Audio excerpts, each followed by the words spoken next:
છું વનરાજ ને આપ જોયા છો ઇન્ડિયન ફાર્મર ગુજરાતી। ખાસ કરીને વાત કરીએ ઇન્ડિયન ફાર્મર ગુજરાતીથી આપણે માહિતગાર કરવા ખેતીલક્ષી અવનવા વિડીયો આપના માટે મૂકતા રહે છે। ખાસ વાત કરીએ તો આજે આપણે એક એવા જ ખેડૂતની મુલાકાત માટે આવ્યા છે જ્યાં કહેવાય કે રીંગણની ખેતી કરેલી છે। રીંગણ એટલે ખાસ કરીને શાક માટે બહુ ઉપયોગી કહેવાય અને ખાસ કરીને મોટા પ્રમાણમાં ગુજરાતમાં વાવેતર થાય છે, પરંતુ ઉત્તર ગુજરાતમાં ક્યાંક ખેડૂતો ધીરે ધીરે વાવેતર વધારે તરફ વળ્યા છે। તો ખાસ કરીને આપણે અત્યારે જાય છે એમનો પરિચય લઈશું, કેટલા વીઘામાં વાવેલું છે અને કેવું ઉત્પાદન છે, કેવો બજારમાં ભાવ મળે છે, તમામ પ્રકારની માહિતી મેળવીશું। બન્યા રહો અમારી સાથે, જોતા હોય ઇન્ડિયન ફાર્મર ગુજરાતી। સૌપ્રથમ કાકા વાત કરીએ, તમારું નામ શું છે અને આપનું એડ્રેસ શું છે? બળવંતજી કુમારજી। આપણે ઉભા કયું ગામ છે? ચંદ્રુમણા, પાટણ તાલુકાનું ચંદ્રુમણા। ખાસ કરીને વાત કરી છે અત્યારે આપણે જે રીંગણમાં ઉભા છે અંદાજે કેટલા વીઘા વાયેલા છે? 2 વીઘા વાયેલા છે। 2 વીઘામાં વાયેલા। બીજું વાત કરીએ કે રીંગણનું કોઈ વાવેતર કર્યું, ખાસ કરીને આપણે જે વાયા છે કયા મહિનામાં વાવેતર કર્યું? 4 મહિના વાયા હતા। પોષ મહિના 4 ફૂટ અંતર આડું હે, 3 ફૂટ આડી સાઈડ છોડેલું। બરાબર, એટલે કહેવાય કે પોષ મહિના વાયા હતા, એટલે આ કેટલા મહિના અંદર કેટલો ટાઈમ થયો? 2 થી 2.5 મહિના। 2 થી 2.5 મહિના, એટલે કે જે ફૂલ છે રીંગણ આવવાની શરૂઆત કહેવાય છે, ફૂલ આવવાની શરૂઆત ક્યાંથી થઈ જાય? 2-2.5 મહિને થઈ જાય? 1.5 મહિને, 2 મહિને થઈ જાય, 2 મહિને કમ્પ્લીટ। બરાબર। બીજું કહેવાય કે અંદર જે અત્યારે રોપા છોડ લાઈને ઉછેર કર્યો હતો કે ડાયરેક્ટ બીજ આવ્યા? છોડ લાઈન ઉછેર કર્યો હતો। મતલબ કે 2 વીઘામાં કેટલા છોડની જરૂર પડે અંદાજે વાત? 3,500 લાયા હતા। 3,500 છોડની। કહેવાય કે એક છોડનો અંદાજે આમ કેટલો ભાવ હશે? 70 થી 80 પૈસા। 70 થી 80 પૈસા।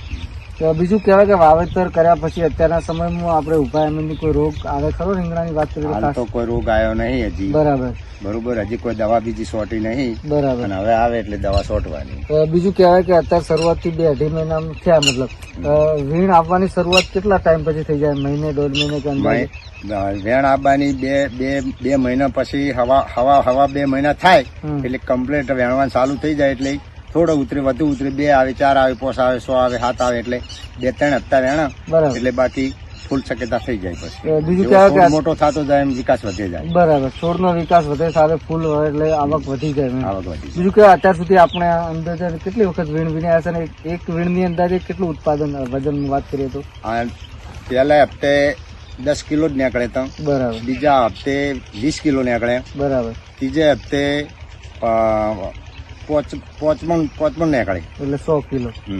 અને વાત કરીએ કે અત્યારે બજારમાં રીંગણનો જે છે આ ખાસ કરીને કહેવાય કે કઠ્ઠા રીંગણ તરીકે છોડનું કયા બિયારણ ખાસ કરીને કયું છે ને કયા રીંગણ કહેવાય? એમ વેરાયટીની વાત કરીએ ગુલાબી બિયારણ, ગુલાબી। પછી સવારમાં વહેલા લઈને જશે, બરાબર, એટલે 20 રૂપિયા જાય કિલો, 15 રૂપિયા કિલો જાય, બરાબર, સરેરાશ 15 થી 20 રૂપિયાનો ભાવ મળે। અંદાજી કહેવાય કે ટોટલ પૈસાની વાત કરીએ તો કેટલી આવક થઈ છે આ છેલ્લા પાયા પછી? આવક તો 10 થી 15,000 20,000 જેવી થઈ ગઈ। બરાબર।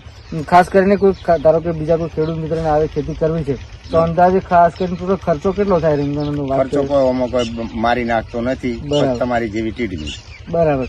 અને બીજું વાત કરીએ કે હવે કેટલા સમય સુધી રહેશે ને કેટલા સમય સુધી ઉત્પાદન આપશે એ વાત કરીએ તો કેટલો સમય રહે રીંગણ? આ ચોમાસું અડધો હેડી રહે, લગભગ શ્રાવણ મહિના સુધી રહેશે, એટલે 7-8 મહિના રહે ખરા વાયા પછી? 7 મહિના, 6-7 મહિના રહે, એટલે કહેવાય કે સામે 10-20 હજાર જેવો ખર્ચો ખરો આખા એક વીઘાનો? એટલો થઈ જાય, સામે લાખ રૂપિયા જેવું ઉત્પાદન થઈ જાય। ભાવ તો વધઘટ રહેવાના।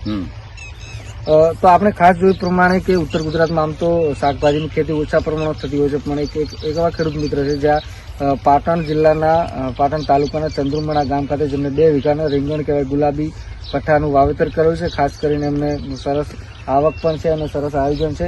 એમ કહેવાય કે કોઈ ઓછા ખર્ચે સારું ઉત્પાદન પણ મેળવી શકાય છે। આપ પણ આપણા વિસ્તારમાં ખેતી કરવા માંગો છો તો આપણા માટે માહિતી ઉપયોગી રહેશે। બન્યા રહો અમારી સાથે, જોતા રહો ઇન્ડિયન ફાર્મર ગુજરાતી। જય હિન્દ, જય ભારત, જય જય ગરુ ગુજરાતી।